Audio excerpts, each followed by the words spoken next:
now that you understand kinetics, we can go into equilibrium. And in this video, I'm going to try to explain where the concept of chemical equilibrium comes from. Now, the first thing you have to understand is that any chemical equation or chemical reaction is considered reversible. That means that when hydrogen peroxide decomposes, the reverse of the reaction will also happen. So let's write this out separately. A lot of times they show the forward and the reverse reaction with this double arrows.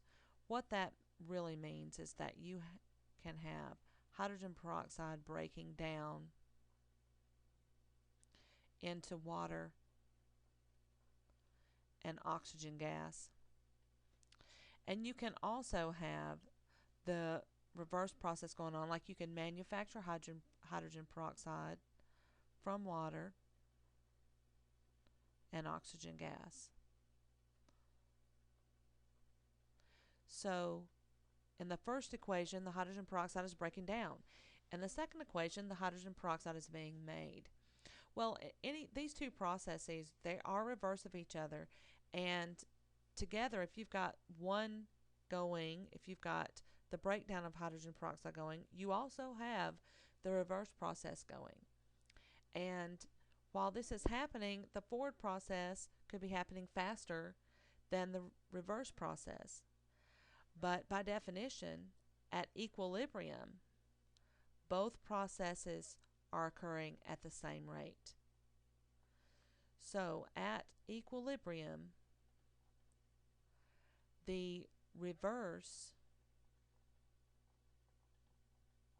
reaction rate is equal to the forward reaction rate. Now I could have said it differently.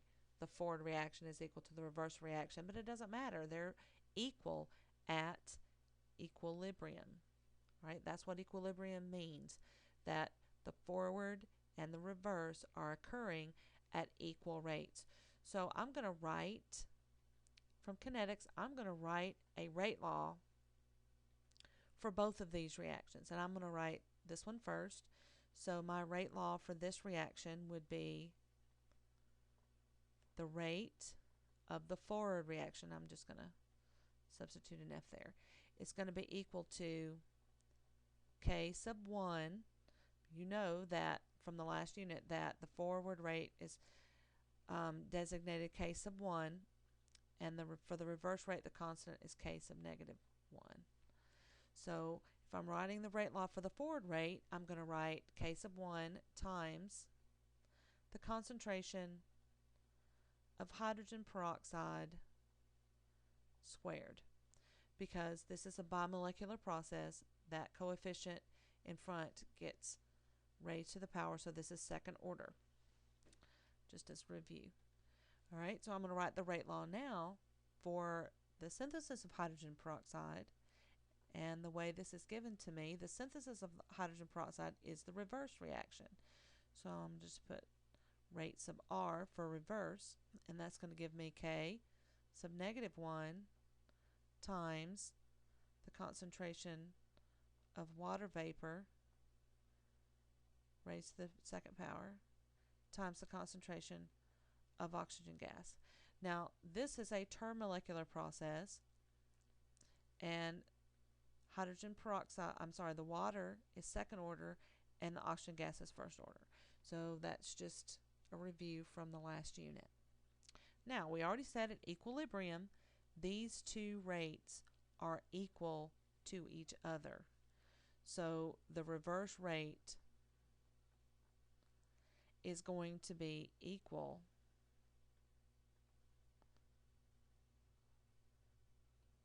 to the forward rate. Those two things are equal. So if those are equal, then I can set these two equations equal to each other, and that's what I'm going to do. I'm going to do a little rearranging here to show you where the concept of an equilibrium constant comes from. So this forward rate is going to be equal to the reverse rate law. So all I've done is set the two rate laws equal to each other.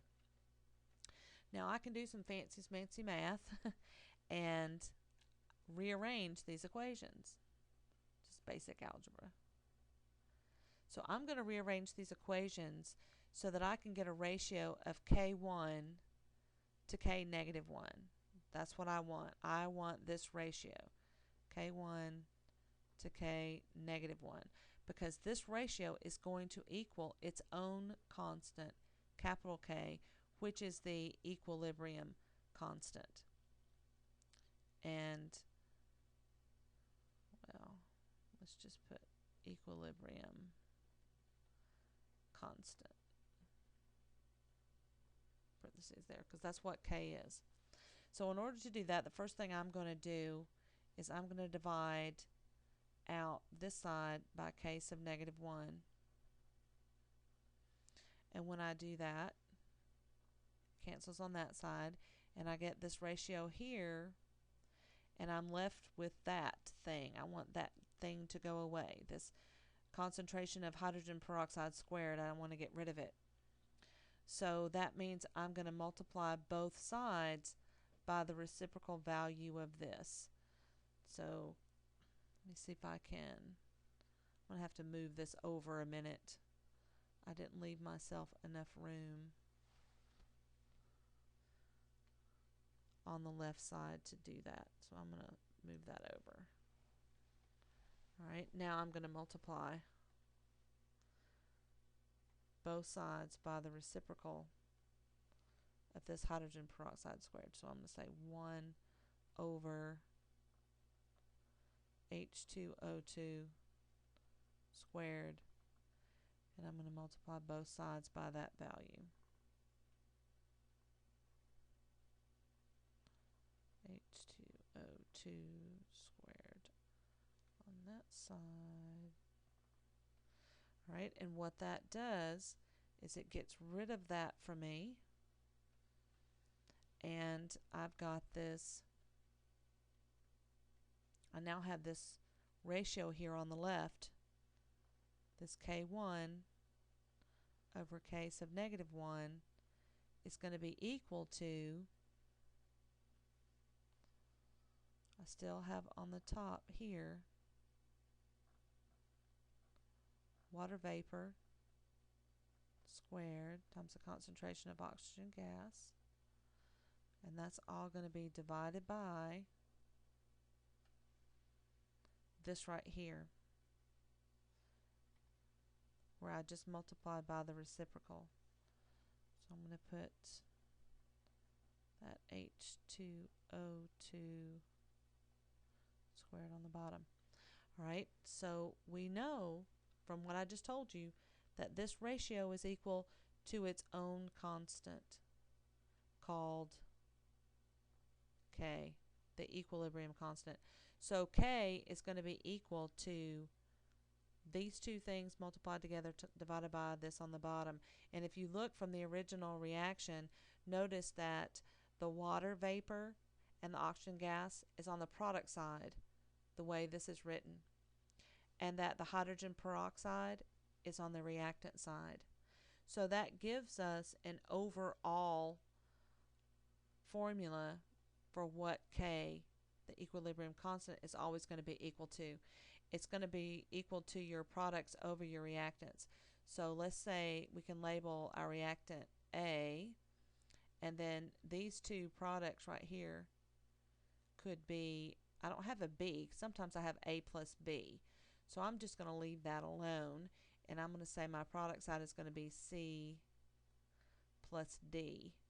So for this equation, I could say that it's going to be the concentration of C, and remember this is little c here, and this understood 1 is little d, and that 2 is little a.